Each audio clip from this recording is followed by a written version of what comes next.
Dear friends, the only thing that drives the Union is hatred towards the Russian Federation. From Slovakia's position, which is neither large nor strong, I will fight for a strong European Union. A union that will be both strong and just. A union that will be able to sovereignly state its opinion, just as we do here in Slovakia. So, dear friends, what applies to the European Union is exactly what applies to a massage parlor. If it's not performing, simply changing the beds won't suffice. You need to change the personnel. I trust we won't be sitting here until morning once more. To mitigate the catastrophic impacts of today's unplanned and unprepared summit on my schedule, I have arranged a meeting for tomorrow in Paris with the Minister of Finance Las Kamenitskimos at the Organization for Economic Cooperation and Development in Europe. We will begin a serious discussion with international experts about pro-growth decisions for Slovakia. A pleasant good evening, my distinguished friends. I am sitting on a plane again, this time to Brussels. Someone might envy her, but believe me, there's nothing to envy.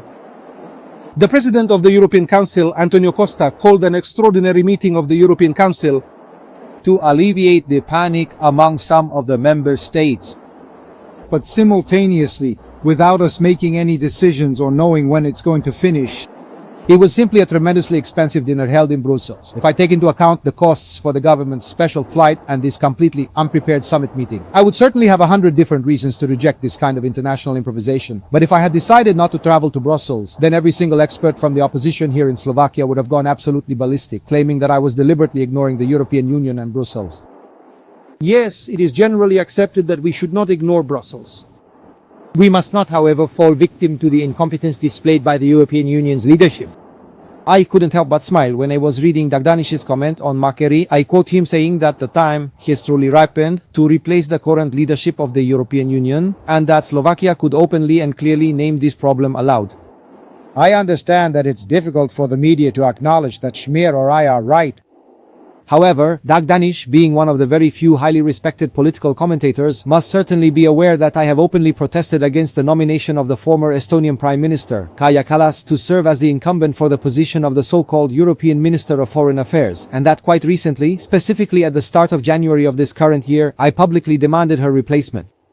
I must also commend the voting record of the members of the European Parliament representing Smer Slovak Social Democracy, who have repeatedly, and if I am not mistaken, this marks the fourth time they have cast their vote in the European Parliament to call for the removal of the President of the European Commission, Ms. Ursula von der Leyen.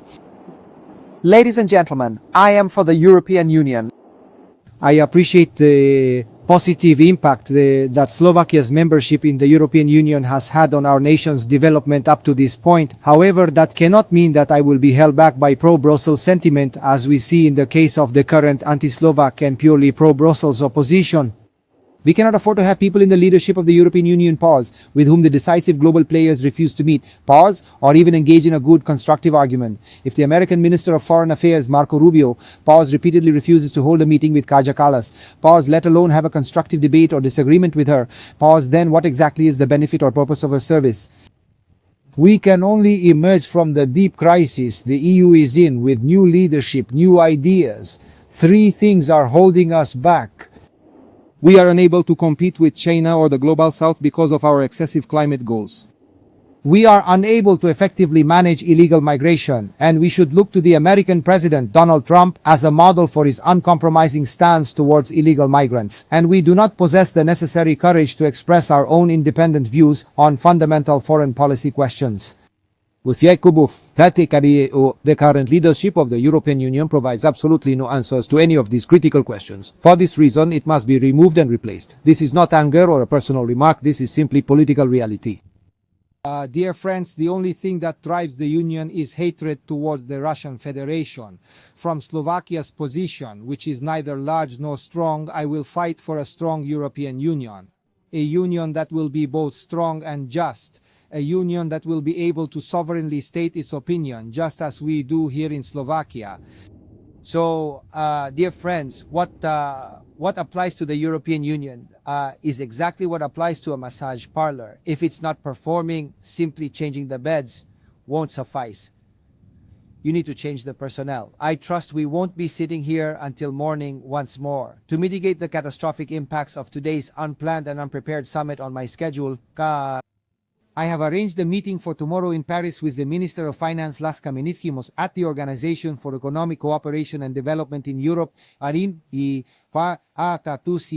will begin a serious discussion with international experts about pro-growth decisions for Slovakia. This will probably be the biggest disappointment for opposition children who believe that even in 2026, we will have to clean up after them in public finances through further consolidation. At the very beginning of this governing period, I told the anti-Slovak opposition and the media, when I saw the catastrophic condition of public finances that they had left behind for us, that if we are going to hell, we will ride there on a big white horse. And so, my dear friends, this is the pre-election year, and I observe my colleagues and my friends in Smer, the Slovak social democracy, being steered toward the white horse. I am extremely curious if their coalition partners and friends from Hlas and the Slovak National Party will also decide to jump in, or if they will continue to ride upon the back of the slow donkey, which is safely leading these political parties into deep opposition, perhaps even into total oblivion.